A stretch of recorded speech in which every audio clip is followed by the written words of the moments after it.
What's going on, everybody? It's your boy Gerio back in with another video, back in another action. Today we got YouTubers who turn into killers. Let's get into it. Let's do it. This is a crazy video, bro. There are all kinds of people on YouTube. But hold on. There are all kinds of people on YouTube. It's a place where anyone can vent to an audience or express themselves. That's why these stories of YouTubers turned killers are especially disturbing, as their video histories in a sense document their descents into madness.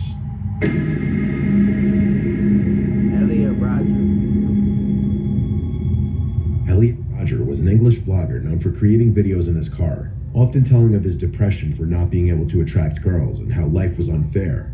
In most of his videos, Elliot displayed narcissistic tendencies by expressing his he had to grow up like a spoon-fed type of guy, or like kind of sheltered from reality a little bit, because, bro, you telling me you crashing out over women, bro, and because life not fair, bro?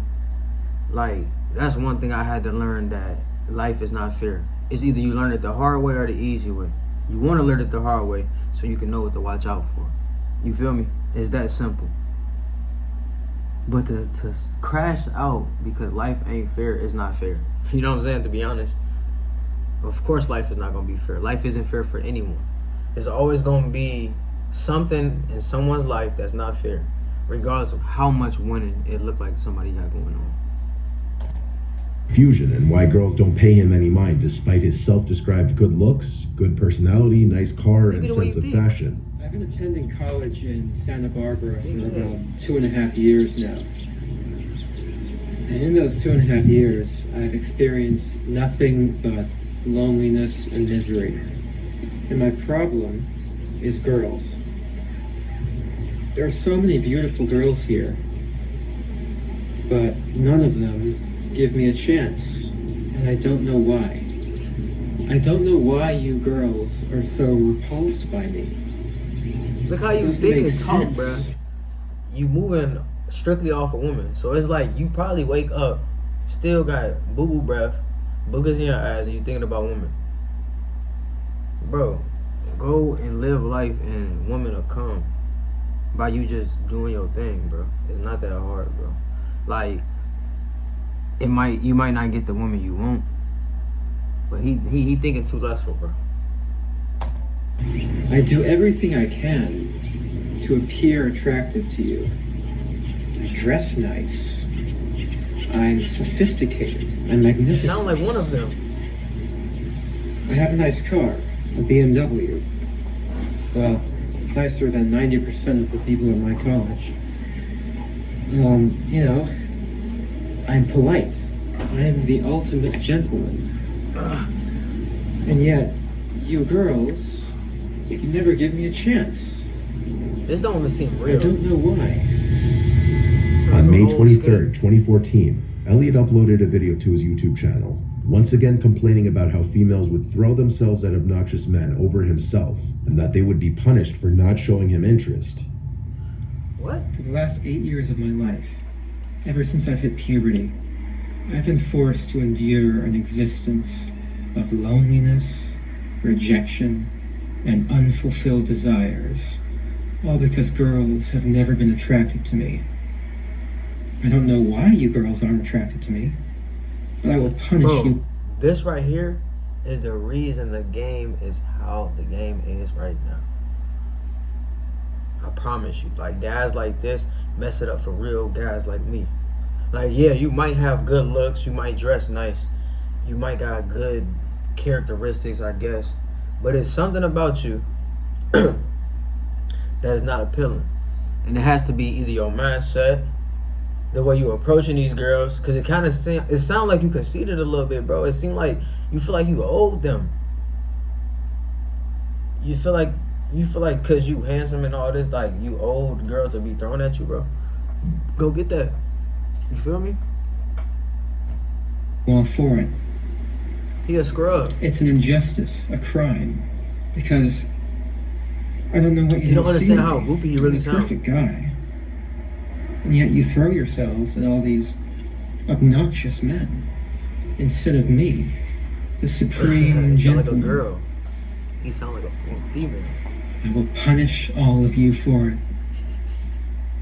That same day, Elliot made headlines for killing 6 people and injuring 14 near the University of California, Santa Barbara in the infamous 2014 Isla Vista massacre before taking his own life after a police pursuit. On that day, he stabbed 3 men in his apartment, and about 3 hours later, he drove to a sorority house, and after failing to get inside, shot 3 women outside, and later shot a male student in a nearby deli. Bro. Elliot would later speed through Isla Vista and get into Somebody in the comment section, please explain to me what is the psychology behind that? What is the reason on somebody going to kill somebody because they feel some type of way, and then they end up taking their life as well? Like, why not just take your life first and just, you know what I'm saying? fire exchange with I police, just don't understand suffering that a logic non-fatal wound to the whatsoever. gut. During the police pursuit, Elliot would fire at the police from his vehicle and hit people with his car. After crashing into a parked vehicle, Elliot took his own life with the same gun he'd been using.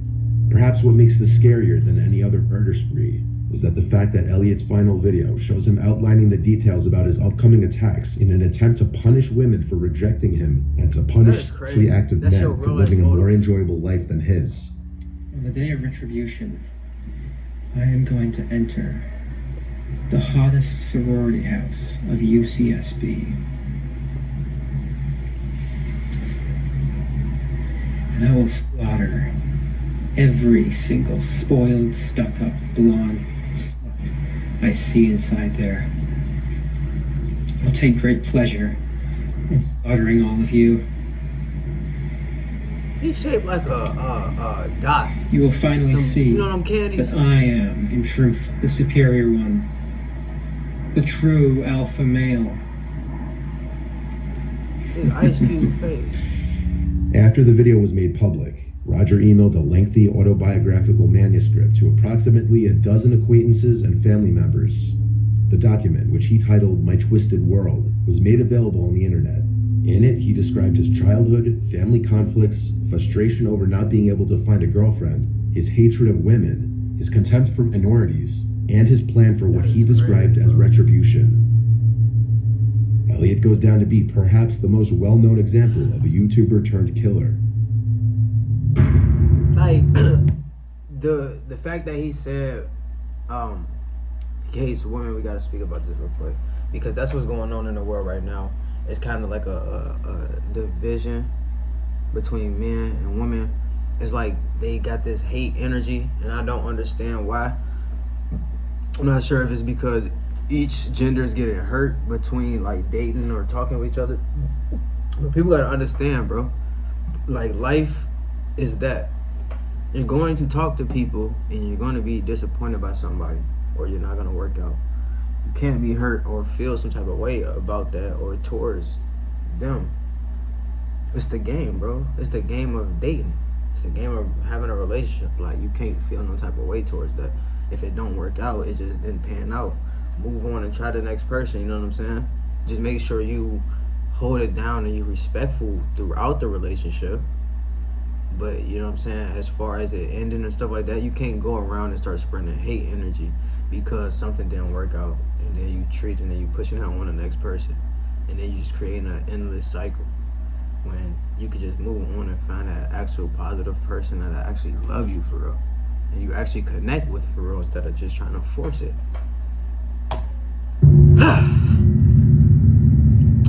The dating game would be so easy if people just started moving better like known that. as Lens Cap Productions or Mr. Anime, was an anime and film enthusiast who once reviewed anime on YouTube. Well, today I'm reviewing Maple Story. Let's get right to the Maple Story. There's a legendary tree that lives on Maple Island. Well, it used to live there. It was destroyed a long, long time ago. Back in 2006, Trey was known for basically kickstarting the YouTube anime community with his reviews. He helped inspire some of the biggest names in the anime community and was generally considered to be a very well-known personality on the internet. But somewhere along the way, Trey's videos transitioned from being about normal things like anime, video games, and even talking about guns, to videos about serial killers, killing animals, and using real guns. In February 2012, he announced that he was taking a break for 2 to 3 weeks to reward himself for his work. That boy's like Elon This Musk, is G. an update video to let you guys know that I'm going to reward myself with probably a 2 or 3 week break coming up here. from YouTube videos, anime reviews in particular. I might do some blog stuff. I want to thank you guys a lot for sticking with me and watching. I have more views than ever, and everything is going really good. On March 20th, 2012, Trey took the lives of his mother, father, and older brother Mark. After committing the acts, he wrote on the walls, "Why did I do this? I love my mom, dad, and brother."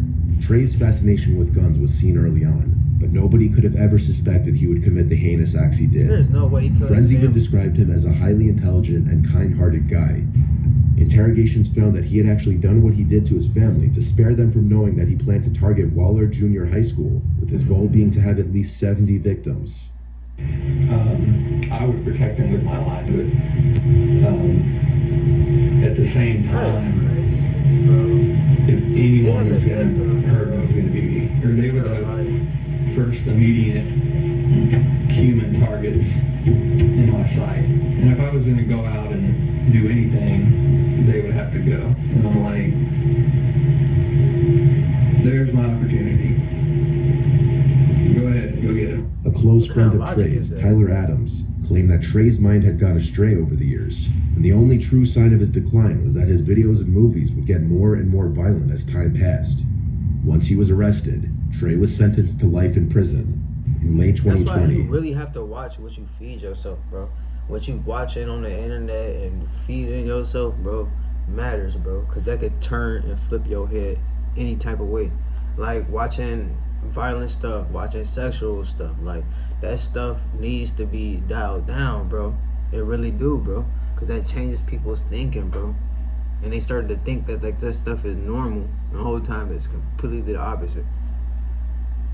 His channel was That's terminated. crazy. He took his family's life to hide the fact that he was gonna go shoot up a school. Samantha Walford is a former YouTuber who aspired to become an actress. Samantha was a mother of 5, married to her husband Ernie, whose relationship she documented in her YouTube videos.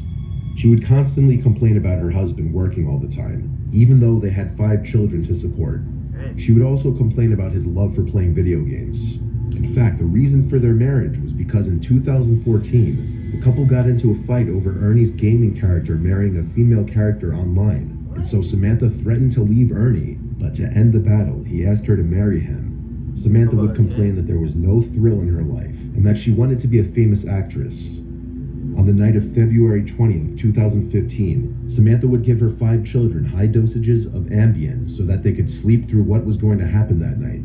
Samantha had hired 3 men to kidnap and murder her husband. The 3 men would enter the home, and before abducting him, they would beat and whip Ernie in front of his wife.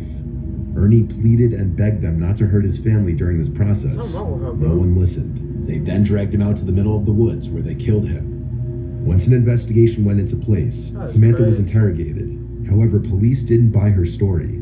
During the interrogation process, Samantha tried to point the authorities in the direction of Jonathan Sanford, one of the 3 kidnappers, claiming that she met him at the hospital while visiting a friend, and that he took offense upon hearing about her husband's abusive behavior. Sanford was arrested along with his brother Jose Antonio Ponce, and the 2 were charged with aggravated kidnapping. However, the 2 men were able to provide proof that Samantha was the mastermind behind the plan, along with a 3rd kidnapper, Octavius Rhymes. I don't understand that. What was the point of y'all going and taking that man's life for what? Her relationship with me. I just don't understand why they do stuff like that. Me trying to talk to her and help her out and all that because Like, it seemed like them 3 guys had like no relations with this lady whatsoever. She said at her own mouth that she just met them, and they just willingly killed a random man. I don't know, bro. I don't know. seems like a good person to me. She was explaining to me how he treats the kids and all that. If I ever see it, Oh, this the guy right or here? if I happen to be around, or if I ever see her with bruises or the kids with bruises, that. So yeah, I said I told my dad. I did say that I hospitalized him. I'm gonna put you down and make sure you can't come back up and whoop my ass if I'm on the way. That sounds Jonathan like brings the sheriff to Ernie's body, a remote location in the pillow woods. talking type Ernie of was in dude. his He trying to get boxers, something having been cool. beaten to the point that he was no longer coherent, right before Ponce shot him in the back of the head. The three men had initially planned to plant drugs in Ernie's vehicle and call the cops on him. However, things changed when Samantha requested that they just kill him. Samantha denied knowing the three men that did this, but her phone records would eventually prove otherwise. Having been in contact with all three of them before the murder, Samantha was sentenced to 99 years in prison. Many believed that she did this for fame, while others thought that Samantha did this because Ernie threatened to leave her and take the children with him. Being a mother who put her children through neglect for a YouTube channel is clearly not something Ernie was willing to settle for. All over nothing. People don't ever think about the kids. I just now thought about Randy that. Robert Stair, who called himself Andrew Blaze, was a YouTuber who worked Oh, at you can Weiss tell he one of Markets. He had kept detailed videos, recordings, and journals leading up to what he'd eventually do on his YouTube channel called Pioneers Productions, but also to other social media profiles and online forums. In these uploads, he expressed his willingness to end his own life while addressing the personal tragedies he's experienced, which led him to a depression. He would also begin to question his gender identity. The more I wore girl clothes, the more I felt like that was who I was. Like I felt like I was a girl, and I found out that I was. I was never meant to be a guy. I was just a female soul trapped in a man's body my whole life. And as he continued his downward spiral, he would begin to provide detailed explanations of his plans for carrying out a shooting, and explained his belief that these murders would allow him to cross over to an animated world he'd imagined. Randy also had a concerning obsession with the Columbine High School massacre, and seemed to look up to the perpetrators Dylan and Eric as his heroes. Randy's YouTube channel featured short sketches and collaborations he had done with other content creators, but in 2014, due to a number of alleged unfortunate events that had happened in his life, Randy explained to his audience that he'd be taking his content in a different direction. This led to the creation of Ember's Ghost Squad, a series based on a fictional character from the Nickelodeon show Danny Phantom, due to his obsession with the character Ember McLean. On the night before the shooting, Randy uploaded a final video titled Westboro High Massacre. In it, he describes his hatred towards the people involved with the series because of how he believes they screwed him over. It then featured an animated sequence depicting him and one of the characters from Ember's Ghost Squad firing into a fictional high school, before ending with montages of previous videos explaining the motives behind the shooting. But, my life's not been the greatest. That's not an excuse. We've all got problems. It's not just me. Everybody does. And then sometimes those things just make you make bad choices. They do. But listen, bro. This is what I be trying to tell people, bro. Because, from my experiences, I've been through depressive episodes where they lasted, years, bro. And I'm kind of finally getting to that point in my life where I can fight against them now. You know what I'm saying? Because I realized the issue. I got to that issue. And I could tell other people, bro, it's either you can let go. If you're trying to do it on your own, you really have to acknowledge what's the problem. You can't lie to yourself and be delusional. You gotta just let go of the issue and the problem and keep working on it. But you can't be victimizing the issue, kind of like what he doing right here.